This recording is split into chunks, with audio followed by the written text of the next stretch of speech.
What made you go? Wow, this person is an absolute psycho. 1. An old boss of mine during a lunch meeting flirted with the waitress and pressed her for her number. She was clearly uncomfortable, but my boss was a regular and tipped well, so she gave him a number. After she walked away, my boss bragged about how he's a major ladies' man and could sleep with any woman he wants given the chance to swoon them. He continued that conversation in detail for about 20 minutes before finally saying, "I'm stressing all of this to you, Goopy, because I want you to understand how easy it would be for me to take your girl if you ever cross me." He then began to tear up and with a small sob said, "Please don't make me wreck your life, man." That's the day I started searching for new jobs. 2. I swear some bosses take their payment in psychological delusions instead of cash. 3. That explains the multiple managers where I work that throw "I'm a manager" on the end of something to try get their way who don't know I'm also a manager or think I care. 4. Some people are leaders. Some people luck out and fail upwards. It's unfortunate that there are more managers who failed upwards than otherwise. It's so incredibly obvious which is which. 2. 5. You were scared he would take away your lady, understandable. 6. We all still are. 7. He's scared that the mentally unstable lunatic sitting across from him is going to decide to bring an AR-15 to work and shoot the entire office than himself. 8. Why can't those losers just shoot themselves and call it a day? 9. Good question. Don't have any answers, but it is a good question. 10. Dude, shoulda called that number on speakerphone right then and there to show that sad son of a bitch that was not in fact the waitress number and he is in fact a sad son of a bitch. 11. Was gonna say the same thing, but the crying at the end speaks to a level of instability that should not be trifled with. 12. Might have put the waitress in a bad spot. 13. If I was that waitress I'd have given him a number for the local police department. 14. And negatively affect the poor waitress. Nope. 15.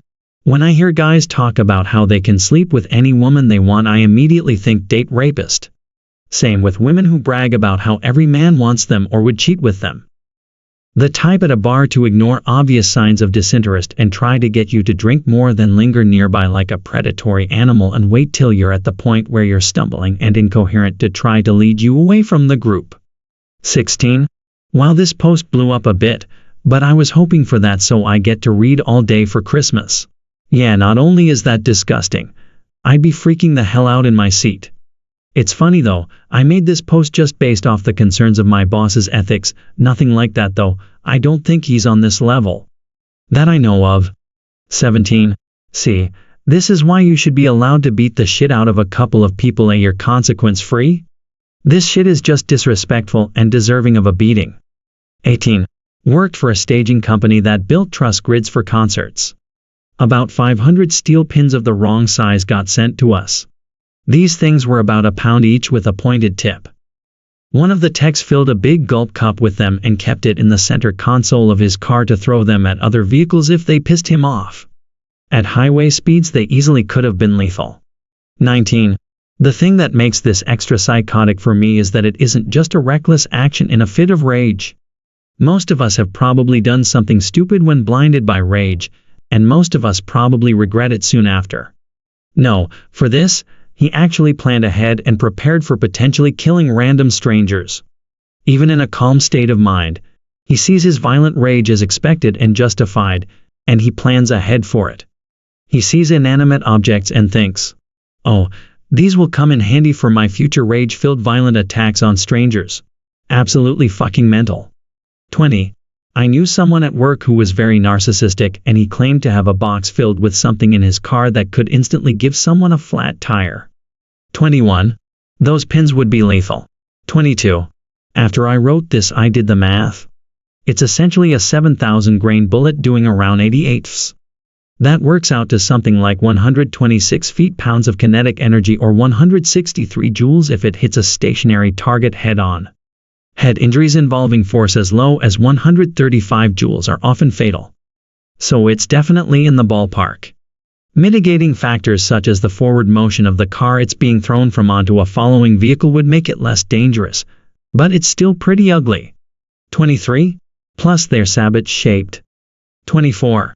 When I taught 6th grade, during the first week a kid broke one of my coffee mugs, cut their hands, and then proceeded to wipe blood all over my classroom.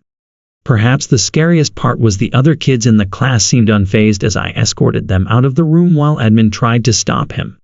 He's about 18 now, and I hope he's okay and got help. 25. My ex-boyfriend of 4 months is still stalking me 8 months after the breakup. He's tried to get me on a 72 HR hold.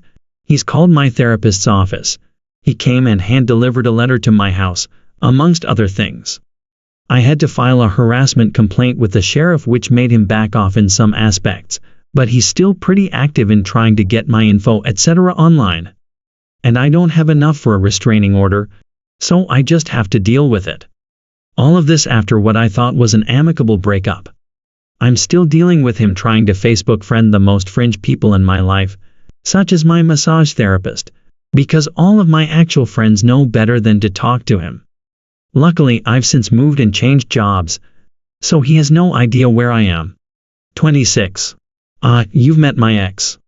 1 year, an abusive relationship turned into 5 years of him showing up at my university, work, and home. I found out he had a tracker on my car when I got my car serviced, and the people at the shop called the police, fearing for my life after I told them, "Holy shit, you won't believe this, I have a stalker." I pressed charges and managed to get a second restraining order, but they don't last for long. I moved every 2 years, but he'd still show up randomly while I was shopping to the point I'd go so far away. I could go on and on. Finally stopped after my last name changed. I was ready to leave the state, hell even the country. 27. Tom Cruise's 91 Halves Minute interview about Scientology. He's in a dark turtleneck for reference. He sounds loco and laughs like a madman. 28. There's a few interviews he does where his locker or happiness with his mouth is dialed up to 11 but his eyes never change from 0. Creeps me out, and there's a few people at work that are the same. 29. Intense friendliness with nothing behind the eyes. 30. For anyone not getting the reference, Christian Bale based his performance as Patrick Bateman on Tom Cruise, and this quote is how he described Tom Cruise. 31. I know a journalist who interviewed him recently.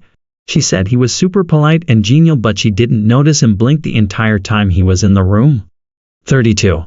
What amazed me about that video is that in all that 9.5 minutes, he was able to talk about absolutely nothing the entire time. 33. Do you think someone like Tom Cruise is mentally ill? Or just an idiot? 34. Do you think someone like Tom Cruise is mentally ill? Or just an idiot? There's definitely something wrong with Tom, but he makes it work for him. I'm assuming he couldn't do it without all his cult handlers. 35. I seriously believe he is a psychopath or sociopath. This is what makes him such a great actor and stunt man. He doesn't feel fear as the rest of us, and he is able to mimic emotions so well. Wasn't it Christian Bale who said he was inspected by Tom Cruise on American Psycho also? 36. There is definitely something up with the guy. The only thing I would point out is that recording of him berating that person on set who wasn't correctly following mask and social distancing rules. The berating itself is a red flag, but he does clearly state the intense responsibility he felt in keeping everyone there employed during a time when entire productions were shut down or tabled because of the pandemic.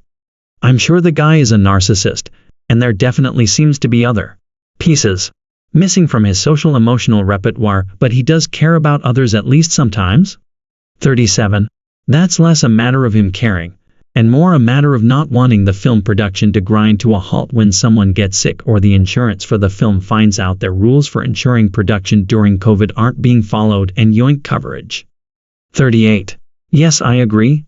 It wasn't because he was worried for people's safety, he just wanted the film to be made and premiere as soon as possible so he could earn more money and power.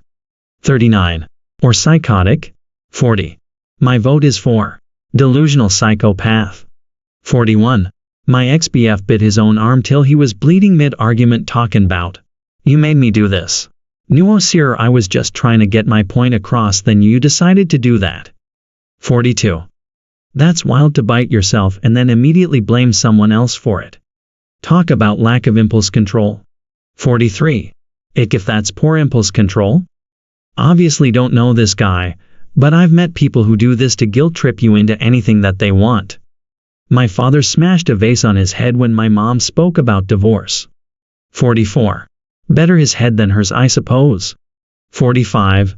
He might be a complete pos, but he's also a coward and knows that my mom could whoop his butt. 46. Look what you made me do. I beat my own ass. 47. Reminds me of my ex-friend. She punched her mother in the face and immediately blamed her for it, said that she was the problem. Like, what the fuck? 48. I had a discussion with a Redditor the other day. He used to help run training sessions for a police academy. During one of these sessions he would give an example incident, then ask the trainees what their take on the incident was. The incident in question involves a male offender and a female victim. The offender had asked the victim out, and when she rejected his advances, he got upset and took a gun and shot her. The Redditor asked the trainees who was at fault in the incident. Most of the males surprisingly said the female was at fault because she caused the offender to be angry and that's why he shot her. The other males and all the females were understandably WTF? And said that clearly the male offender was at fault because he's responsible for his emotions. The female obviously didn't shoot herself, so he's at fault. It's crazy that there are police out there that don't understand this. 49. Holy shit, that's insane. Just reinforces the idea that a lot of police officers don't really give a shit about helping a woman who's been assaulted, raped, etc. And probably why the statistics are so high for policemen beating their wives. 50. I feel like that particular training session should be an unannounced test to weed out the psychos. 51. I feel like answering that it's the female's fault should be an automatic DQ from the program. That's abuser mentality and they already have a major problem with domestic abuse in police forces. 52. Had a friend in middle school. We would text message on MySpace throughout the night talking about how we were vampires and all the vampire stuff we were getting into, peak Twilight era. One day she came to school, legitimately angry at me because I had been lying about being a vampire. I remember looking at her and being like, yeah, we're like role-playing, obviously. What do you mean? And she went on a full spill about how she was not role-playing and I was a lying loser idiot who tricked her and she was a real vampire, damn it. I just remember backing away slowly and thinking, this bitch is crazy. Listen, like 15 years later I can confirm. She was and is crazy as hell. 53. How dare you not be honest about not being a real vampire? 54. I just pretended to like Bloodlight. 55. Fucking Malkavians, man. 56. I used to play a Malky. Just ran into my old storyteller yesterday. Weirdly enough, haven't seen her in 15 years. 57. Hopefully she had aged the appropriate amount, and didn't call you a fake. 58. You mean to tell me that one of us isn't a real vamp kid? 59. Dude from an old place I used to work at told me stories about how he was bullied growing up, so he resorted to following people home out of passive-aggressive insecurities. While I'm empathetic towards his experience growing up, his actions in his adult years have been borderline criminal to stalking levels. He was also a huge kiss ass that stabbed you in the back once he got chummy with upper management. He didn't last long. 60. Sounds like someone I knew, good riddance. 61. She had been dressing like me and styling coloring her hair to be like mine for months. The final straw, the moment I realized she wasn't okay, was when she pulled me aside to tell me that she doesn't like my other friends calling me their friend, and I quote, "Because you're mine." Nope. After the friendship ended, she took to cyberbullying me and started dressing like her new friend. Big yikes. 62. My egg donor did something like that to me. When I was a child I wanted to color my hair blue. Well, she told me that I'd look horrible, trashy, all these insults. I didn't care about her opinion, so I went ahead and colored my hair how I wanted to and loved it. I was so happy, yet here comes egg donor to try and make me feel like shit about myself. Fast forward a few weeks and she goes to buy chalk and colors her hair with that and is so excited and happy that she has pink in her hair now. I have so many stories like that too. It's insane having a psychopath as a parent. 63. I went on a date with this girl some years back. The date itself was very nice. We got dinner together, talked about this and that, and spent most of the day together. I fully planned on seeing her again. She went to drop me off. I thanked her for the date, said I'd like to see her again, and started to get out of the car. And then she started to get out of the car. And I was like, okay. I guess you can meet my sister and brother-in-law, who I was staying with at the time. Well, we all have a nice chat. They say their goodbyes, and then she turns to me and asks if I want to watch a movie in my room. It's past 11 p.m. I'm tired, but I figure, what's the harm in a movie? I almost fall asleep a couple times during the movie but resist, since I don't even really know this person. Finally, credits are rolling. I'm standing up to imply that this has gotta end. I ask to walk her to her car. She puts on some whiny voice asking if she can just sleep over. I put my foot down and say I feel uncomfortable with this on the first date. She finally gets the hell out of my apartment. But it's not over. She says something about sleeping in her car in front of the complex BC. It's too late to drive.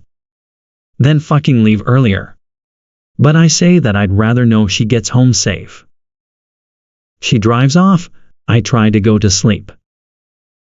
About 3 a.m., she calls me about some guy that's at the pump at the same time as her, and she's scared. I say okay, I'll stay on the phone until you're on the road and safe again. Whatever. She takes off again. I fall back asleep. She calls again at 5 or so, crying about wrecking her car, which actually turned out to be her slightly hitting the median.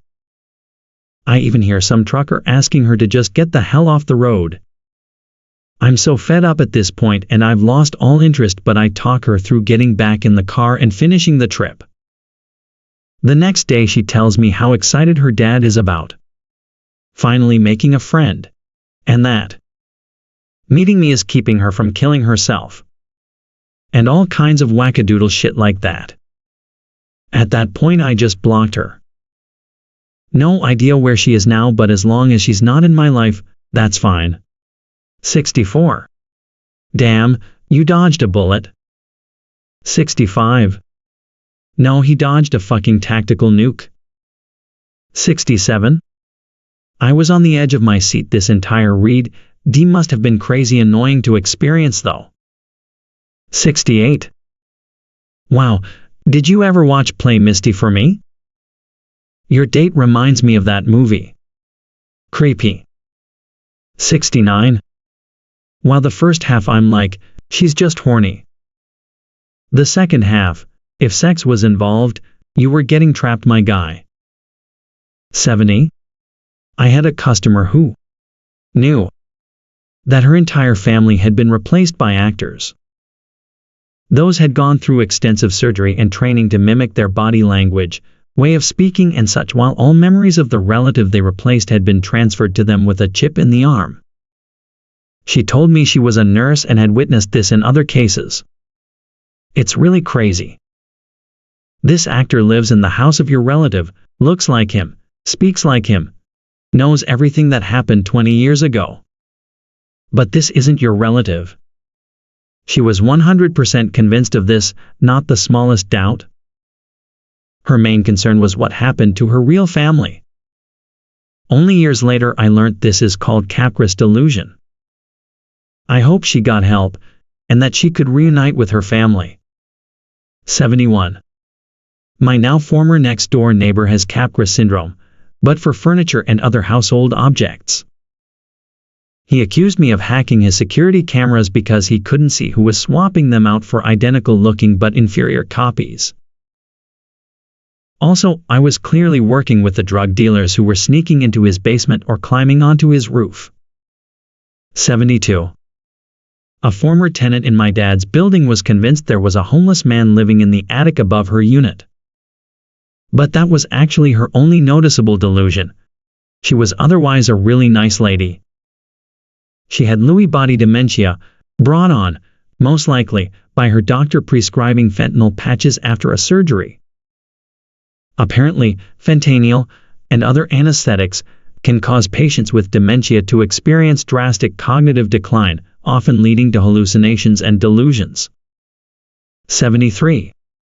My elderly neighbor has something like this. He says people break into his apartment and replace his stuff with identical things. Sometimes, he says, they will take his clean stuff and leave dirty ones in their place. 74. I had an employee who believed someone was entering her home while she was at work and moving things. Not by a lot, just enough that only she would notice. A picture frame moved half an inch, a chair pulled a couple of inches from the dining room table, etc. When she and her husband bought a new car, she took it back to the dealer and demanded they remove the black box that made the car turn the wrong way, speed up, or brake suddenly. They humored her and told her they took it out and she was satisfied. She was convinced that half the population was involved in some sort of conspiracy against her. She finally gave me cause to fire her when she threw a glass of water in the face of another employee entirely unprovoked. I'm not generally a fan of religion, but I honestly believe that her Christian faith is the only thing that kept her from being really violent. 75. Wasn't there a Criminal Minds episode relating to this or something similar? A soldier thought his family had been replaced. 76. Yes, there was. He killed his parents because he thought they were imposters. 77. That's actually one of my biggest fears. At some point my mind could just decide off its own volition that something is amiss. Like Alzheimer's or sudden onset dementia or I don't know, Codard syndrome. Lol, it's fucking terrifying. 78. This is an interesting and compassionate post. What is your profession, if you don't mind my asking? 79. Just a completely normal 9-to-5 office job. I didn't inquire the customer about the thing originally. IRC, she told me where she was from. I made a random chit-chat comment like, hey, that's some distance to this place, rural middle of nowhere, while she came from a bigger city half across the country. Then she told me that she wanted to visit her cousin, but the actor opened. She visited us a few times. I think she mentioned it again once or twice, and then, maybe after half a year or a year. The story is about 10 years old. I never saw her again. 80. This sort of thing is what I like about Reddit. You can learn interesting things from people all over the world. Merry Christmas, mate, and all. 81. It's a long story that resulted in me going to the police twice to say I'm being stalked. He made a bunch of new numbers and has sent hundreds of emotionally manipulative and downright terrifying texts. He's trying to tell people I'm making things up. I haven't deleted any messages, and still periodically reaches out to see if we can make things work. We were never an item. He's angry and keeping his distance right now, but when the other shoe drops I'm concerned I'll just be another statistic. I recently learned he has a history of violence with others. The red flag was when I was telling him how the nerve pain from a couple botched reconstructive surgeries made me too tired to even text, and he told me I wasn't considering his feelings enough. Bro. I need to talk to lawyers, I'm so wrecked. Why should I sacrifice my mental and physical health because you don't know how to be alone? So I don't leave the house much. I can't stomach food and sleep is a blessed but brief reprieve from waiting. He genuinely thinks he's the victim and I am a thing to make him feel good about himself. He's a really tall scary dude and I'm too tired to fight. It's fucking terrifying. 82. Oh my god. I'm so sorry. 83. That sucks so much, and I bet the police do absolutely nothing. I went on a single date about 5 years ago that lasted about 30 minutes BC. The guy was being a total weirdo. He then spent 6 months sending threatening texts and voicemails every single day, hundreds of them. Every time I blocked a number he'd spoof a new one and keep going. He eventually escalated to threatening to kill me, and I'm 99% sure he slashed 2 of my tires. Cops did absolutely nothing. Eventually he stopped, but about every 6 months I'll get a random threatening text about how I'm a fake man-hating bitch and I deserve to die. I can't change my phone number because it's attached to my business and I've had it for 15 plus years. It's fucking awful and put me off dating almost entirely. I hope you find a solution to your problem. BC, I certainly don't have one for mine. 84. When my next door neighbor, after a day of literally shrieking and howling and breaking things in her apartment, opened her back door and yeeted her pet duck into the yard. She then spent the next solid hour chasing it, while shrieking and howling at it. Poor duck. 85. When the duck asks if you have any grapes one too many times. 86. Gotta be careful when you quack, I guess. It was probably the only thing in her place that wasn't broken. 87. When she started sending me pictures of her new boyfriend, half naked. Then showed up at my work to tell me how he felt about me based on what she told him. I'm so glad I ran far and fast from that one. 88. Ouch, bullet dodged. 89. My ex's mom signed herself up to porn sites and then told people I hacked her. I failed it in school and only vaguely know what a FPN is.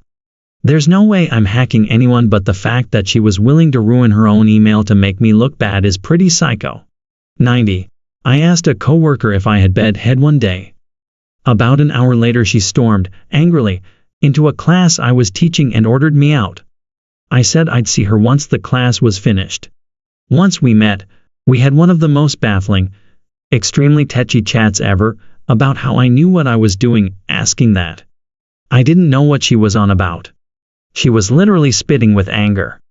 I later found out she wore a wig, and somehow construed my innocent question about bedhead as a snarky comment about her baldness. Note to everyone here, not everyone notices things about you. Sorry to break it to you, but they probably aren't all sitting around plotting ingenious ways to make fun of things like this. You're simply not that important. Sorry again, I know this is deflating to hear. Psycho-paranoid behavior. 91. Mayo, I hate those people. They just jump to the conclusion that you have a problem with them no matter what was said. It's like they have hallucinations instead of the scenario that actually happened. Paranoid like you said. 92. Friend's sister was having an affair with a married guy. When she found out he wasn't going to leave his wife for her, she got drunk, drove to his house where his wife was, beeped her car horn for ages until he and wife came out, and started trying to fight his wife, not him, his wife. His wife being in her 60s and she being 30 BTW. Had an inkling she wasn't a great person, but finding out about the affair and this was a big, yeah, you're right, something ain't right moment. 93. When anyone on my in-law side thinks that my brother-in-law, who is a child rapist, should be around children or women and defends him when I speak out. I would just say my brother-in-law, but I have too many reasons to list why he is a psycho. 94. I'm really, really hoping your spouse is on your side here. 95. Told my bestie I was getting a matching memorial tattoo with my sibling, in order to remember my brother who was killed by a drunk driver. She was offended I wasn't getting my first tattoo with her and tried to pitch matching bestie tats next. Said she couldn't believe I didn't think our bond was as special as the one I had with my dead sibling, and it made her feel insecure. I lost about 160 pounds that month. Good riddance. 96. Oh my God, your bestie sounds like my former bestie who said I was a bad friend because I wasn't there for her enough. During her divorce, which started the same month my brother passed away. And her divorce was happening because she fucked another guy who wasn't her husband. 97. In high school, my friend and I spoke about possibly doing something for New Year's. Then my uncle died in November, and my grandparents and aunt decided to come visit us in December for some family bonding. We're a small, close family. Obviously, I chose to spend time with them rather. My friend was upset, because it's already been a month? And she got over her stepbrother's death in a month. This was after I have had to put up with some of her shit, health, family stuff, insecurities, for a year. This was also the same person who supposedly told her stepbrother if he moves overseas she doesn't consider him her brother anymore.